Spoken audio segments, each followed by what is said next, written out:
Қайырлы күн достар, бүгін сіздермен ерекше оңай салаттың видеосымен бөлісетін боламын. Бізге керегі қияр, жұмыртқа, піскен сәбіз салаты. Сәбіз салат менің YouTube каналымда бар, жасалу жолы. Піскен тауық еті, қара мейіз, майонез. Бір күн бұрын пісіріп қойсаңыздар, турағанға өте ыңғайлы болады.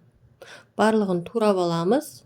Бөлек-бөлек ыдысқа салып қоямыз. Қиярымызды теркадан өткіземіз.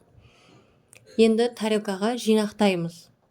Тарелкаға салған кезде жалпақ қып жаймай, ортаға қарай тау етіп үйіп жинаймыз. Сонда майонез құйғанда дастарханда ерекше болып көрініп тұрады.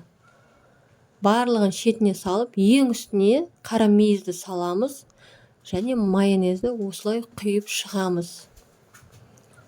Міне салатымыз дайын. Ұнаса лайк басып, комментарий жазып кетіңіздер. Назарларыңызға рахмет.